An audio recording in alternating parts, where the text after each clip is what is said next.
Hello, brothers, sisters, and family. I'm Shigo for the privilege to share his word with you today. Sorry with the noise in the background. I'm actually in the poetry. I felt let me just quickly share something with you guys before I go back inside. Say hello. Well, you're busy. They're eating, so at this point, they don't want to be disturbed. Okay, earlier today I was reading Second Kings chapter 4. And the Lord made me to see certain things that I want to share with you all.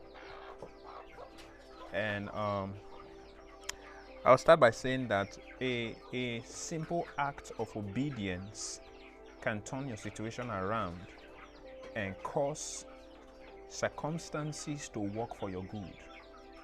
It's not enough to just pray for the miraculous or the impossible. You must be ready to trust and obey God even when it doesn't make sense. In 2 Kings 4, we are made to know that a widow who was about losing her two sons to slavery due to the debt they owed cried to Elisha for help. Elisha asked the widow what she had in her house, and she replied by saying that she had nothing except a pot of oil. You know, Elisha told the widow to go borrow empty vessels from all her neighbors. Not few, but many empty vessels. Elisha also told the widow that when she has borrowed the vessels, she should go into her house and her sons, shut the door, and pour oil from the pot of oil into those empty vessels that she has borrowed. Now, this is one thing I want you to see.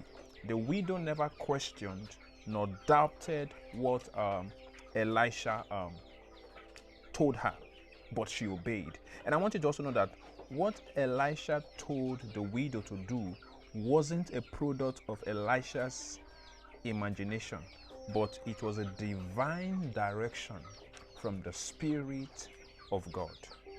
You know, and what Elisha actually told the widow to do made no sense, because there was no way a small pot of oil could fill up many empty vessels. Where would the oil come from? The widow did as Elisha instructed, and what happened next will shock you. The impossible and the miraculous took place. There was a ceaseless supply of oil flowing directly from the pot of oil the widow had in her house.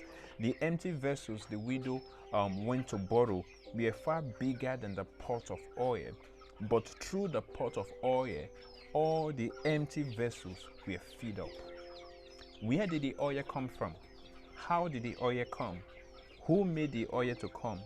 See, the simple act of obedience can make the impossible and miraculous to happen. When people begin to ask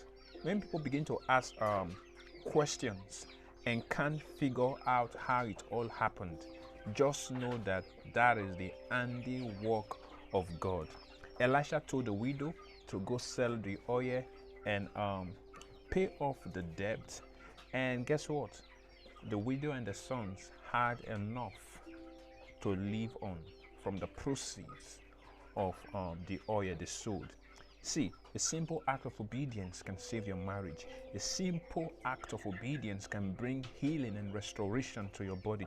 A simple act of obedience can bring breakthrough, pull down stronghold, and end circles in your family. A simple act of obedience can open doors of financial favor and blessings. A simple act of obedience, like I said earlier, can turn your situation around and cause circumstances to work for your good. When you read 1 Kings 17, it talks about the widow of Zarephath. The widow of Zarephath was poor, and what she had was not even enough to take care of herself and her son. She actually said, we're actually going to eat the last meal and we're going to die.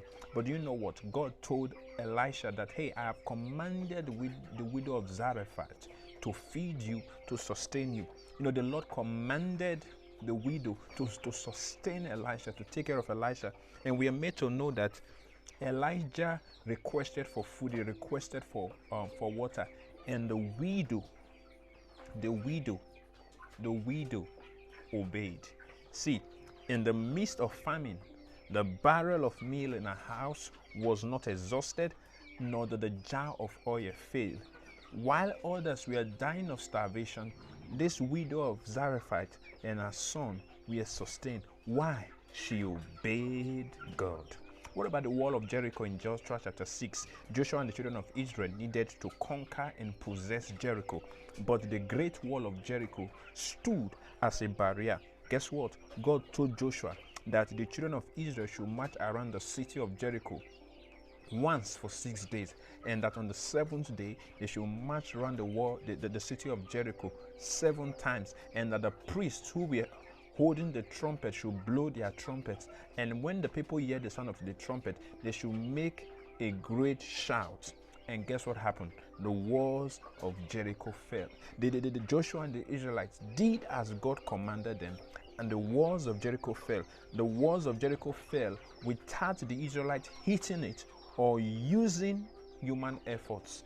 That's what obedience to God does. What about the wedding feast in Cana in John chapter 2? You know, Jesus and his disciples were invited to the wedding. We also made to know that his mother Mary was also present there. We are made to know that there was no wine. I think the wine ran out, and Mary told Jesus about it.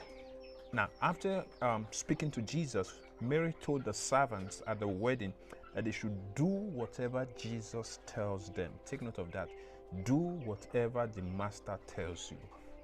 Do whatever God tells you. Do whatever God tells you. I believe Mary knew what was coming. Now there were 6 water pots, and Jesus instructed the servants to fill those water pots with water, then fetch from it and go give to the master of the feast. Guess what happened? The servants did as Jesus commanded, and the water was turned into wine. It turned out to be the sweetest and the best wine at the wedding. What if the servants had not obeyed? And I'll give you one more example. There are a lot of examples in the Bible. In Luke chapter 5, we are made to know that at this time, Peter was still a fisherman. He had not yet become the disciple of Jesus. We are made to know that Peter toiled all night, but caught nothing. And guess what? Jesus told Peter, launch into the deep and let down the net for a catch. I want you to know that it was already daytime and there was no way of them catching any fish. But Peter obeyed. Peter did as Jesus instructed, and they caught a great multitude of fish, such that the net began to break. See, when the Israelites were before the Red Sea, God told Moses to stretch forth the rod towards the Red Sea, and the Red Sea parted into 2. When they were in the wilderness, there was no water. God commanded Moses to strike the rock. He obeyed, and water came out from the rock. See, the victory, breakthrough, open doors, healing, restoration, favor, and blessings of many of us is in our obedience to what God has told us to do. Never take for granted nor ignore what God has told you. Even if it makes no sense, just obey. Don't doubt or question it. Just obey. No matter the circumstances or situations surrounding you, when God gives you a word, obey. Because you look at the lives of those people I've just made mention of in the Bible. They were going through different problems. They were faced with different challenges, circumstances surrounding them.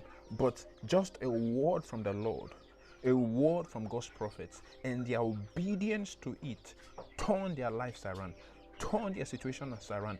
If many of us will just be still enough to listen to the still small voice of God, if many of us will just be still enough to seek the face of God in whatsoever situation we face and allow God to speak to us, and we obey, you realize that so many things we're struggling with will come to an end. So brothers, sisters, friends, and family, if you want to see the miraculous and the possible in your life and family, be ready to trust and obey God. I pray this blesses you. God bless you. Love you all. Chicken, say bye.